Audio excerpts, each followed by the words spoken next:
Put the guilt and the shame aside that the fact that this is a problem that exists, and keep it focused on tackling the problem and not yourself as a person.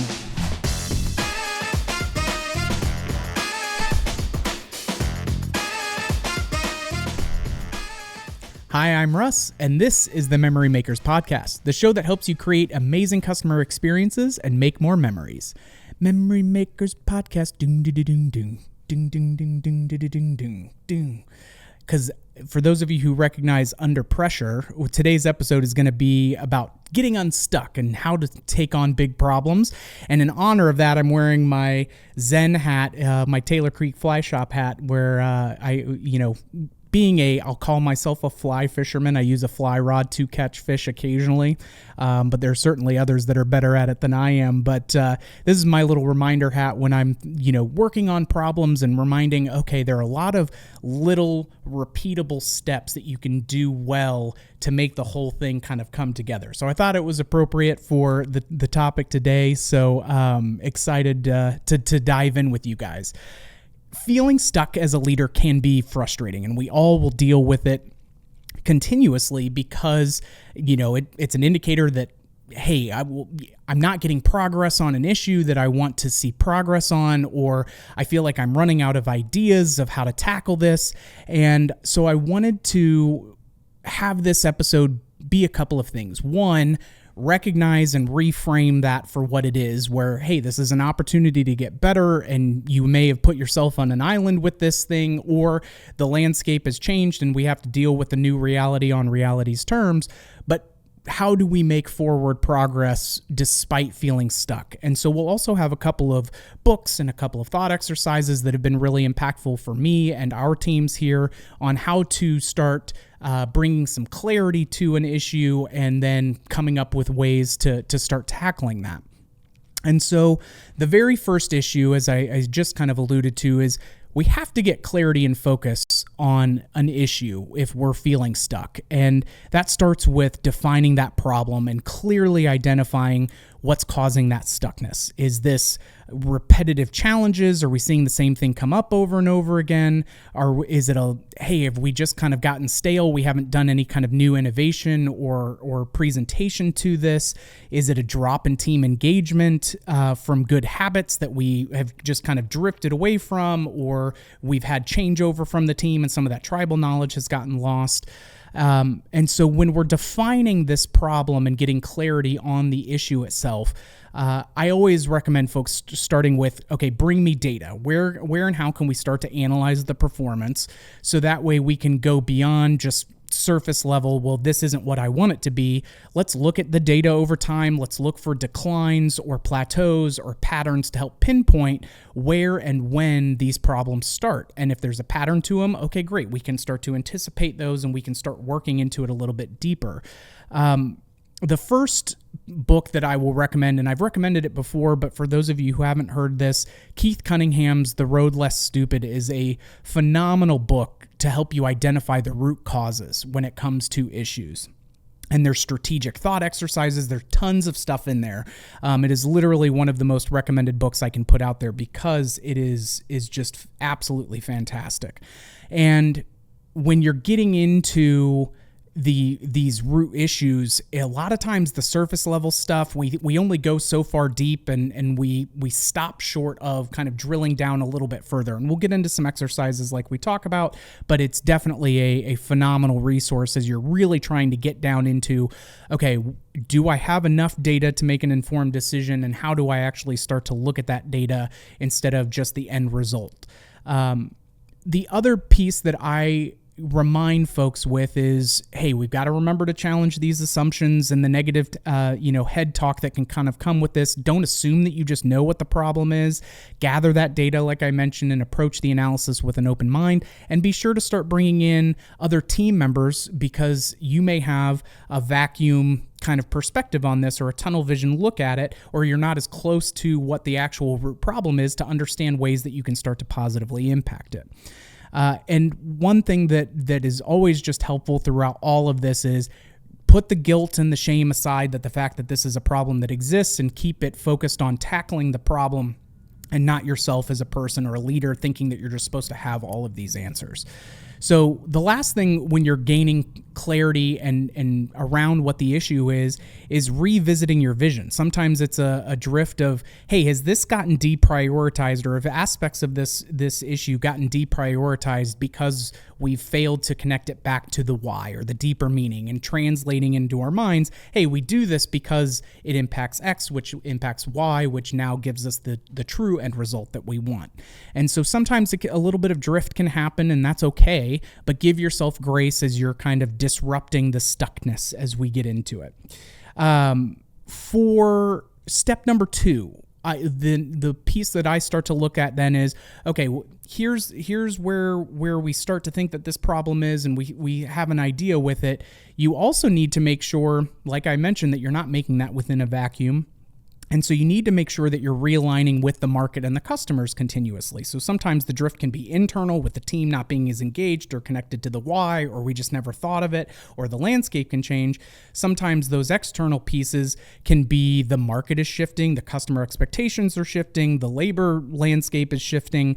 And so we need to make sure that we are finding areas that we can analyze some market trends. Some of this may be talking with other operators, seeing what they're seeing, what ups and downs are they experiencing with this, but also being current with the consumer preferences and industry shifts and new opportunities that may be out there for you to take advantage of. And you can do this through a variety of things, of group forums like the Facebook operator groups, or your own network, like I mentioned, of other operators that are out there.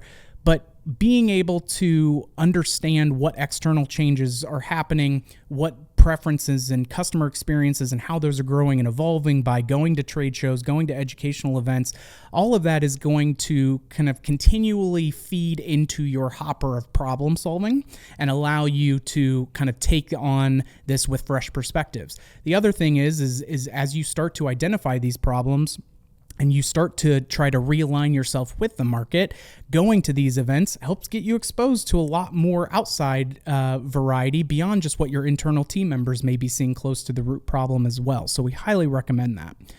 When we're talking about getting unstuck too, in my personal opinion, there's always the strength in numbers. And so we talked about, hey, we need to bring other folks in and get their insights or their expertise on it. But you also need to this is when we need to be doubling down on strengthening our communication and collaboration. So actively listening to your team members' concerns and ideas and suggestions, posing, hey, if this is the problem that we think that we're having, bringing in people either individually or in group environments, sometimes a combination of both, to get candid feedback from what they're seeing and how their individual role is maybe changed, and why that may have a ripple effect into it, or they're just seeing it because they're not dealing with it on the day-to-day, so they may have a fresh look at how you can tackle some of that. But communicating transparently as you go through that process of being open and honest about the challenges and the reasons why we're trying to tackle this. And fostering that collaboration is really important through all of it, where, hey, I'm not assigning blame to you by asking you about this problem. I want to make sure that we're just not leaving something unsaid because we're afraid to have it be out there on the table, and there aren't repercussions for that. And we get better by being more self-aware as a team, as a company, as an individual. So taking a little bit of the stigma away from this.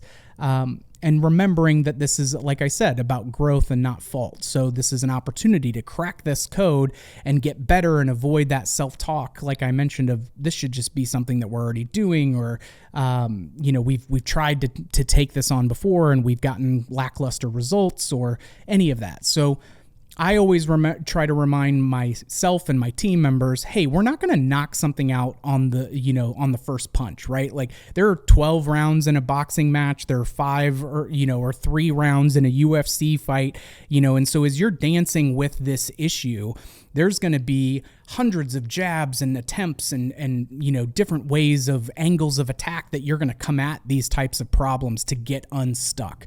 And so remember that patience and persistence are key. The first idea is not always the best idea, and not all of them, to blend my sports metaphors here, as Danny will be laughing when he listens to this, is not all of them are going to be home runs. And so we need to remember that experimenting and innovating and turning knobs and dials, or Dobbs and Niles, if you like to flip it like I do.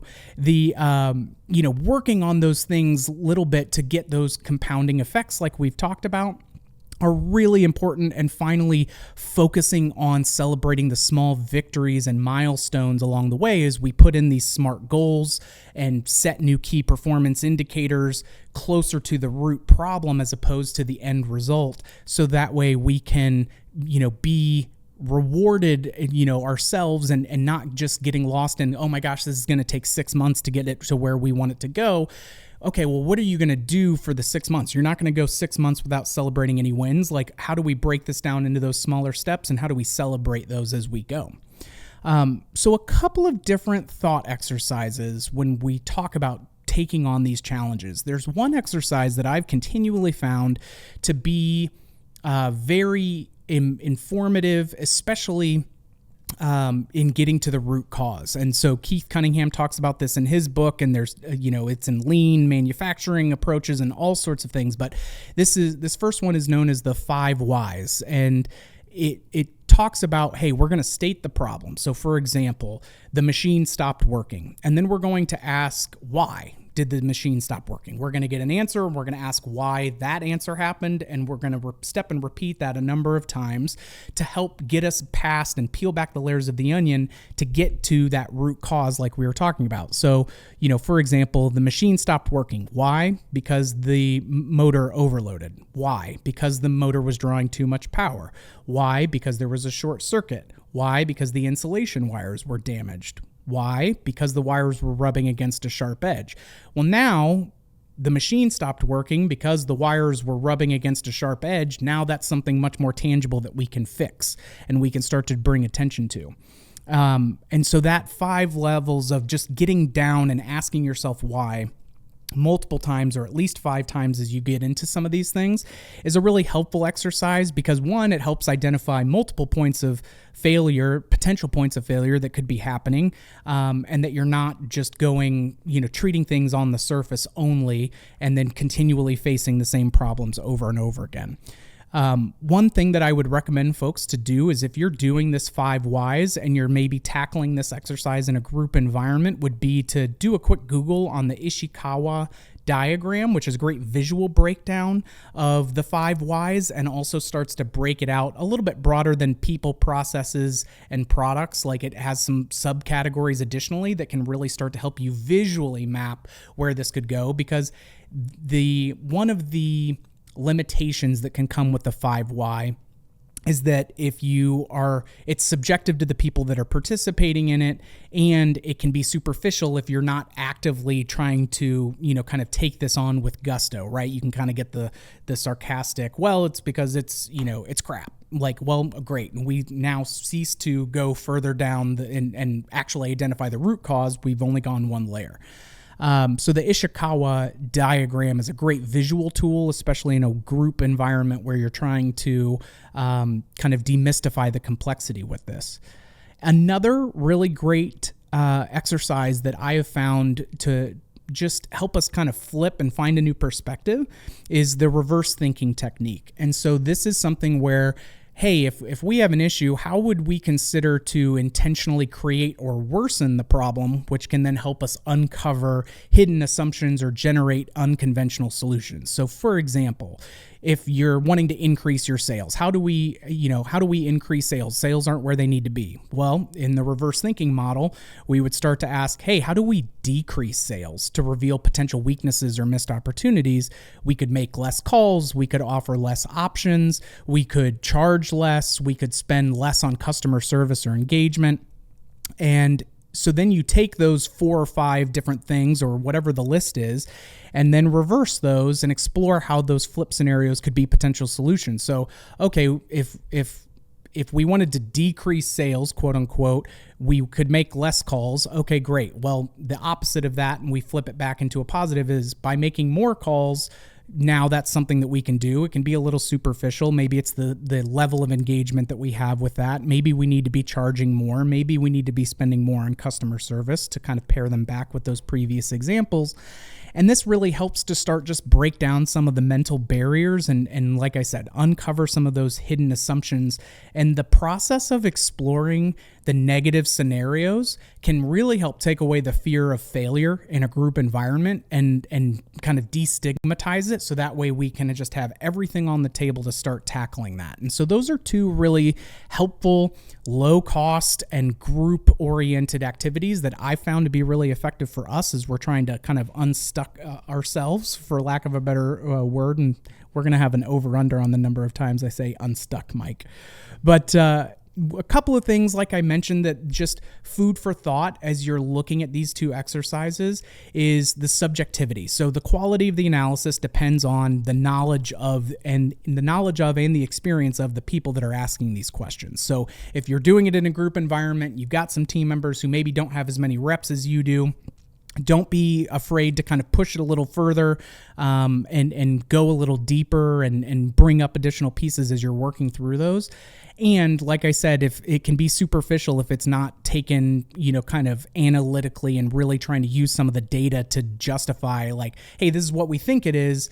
Does the data actually kind of line in with that? Do we have some correlations? Do we have some causations? How do we then want to start differentiating our solutions potentially, depending on which that it is? So overall, the theme of this episode is, as you can see, is one, we need to if you are stuck on a problem, get yourself off of an island and get some outside and inside, experiences from your team members or peers that you really respect to be able to start getting, hey, what are you guys seeing? Is this an anomaly for us? And if it is, now how do we start to go a little deeper and understand why that's happening? If it's an external piece, great. How do we start to deal with reality on reality's terms with that and try some unconventional things? The biggest piece that is going to help you, one, have new energy to take this on is that kind of runner's high we get by learning new things. And so embracing innovation and creativity and some non-traditional approaches with some of this stuff,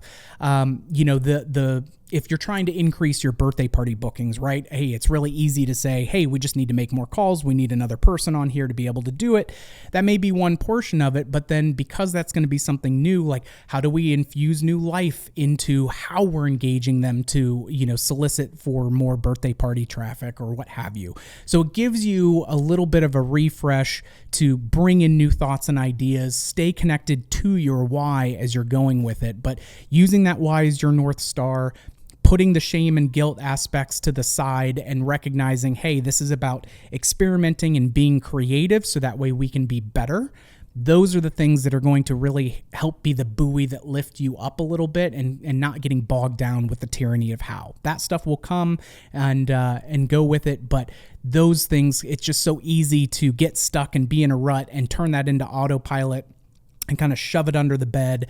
And so by, sunshine being the best disinfectant with this, it can really make a positive difference as you start to really deep dive into why are these things actually happening, especially if they're things that are coming back again and again. Hey, we have obviously haven't treated the root cause of the problem if it's something that's repetitively coming up. So as you high achievers are out there and trying to take on these problems and know that they're going to be, new curveballs around the corner as you're getting after it, and that's just part of being a human and life and business, demystifying it and opening it up with new thoughts and ideas are going to be really helpful. So I hope these things have served you well.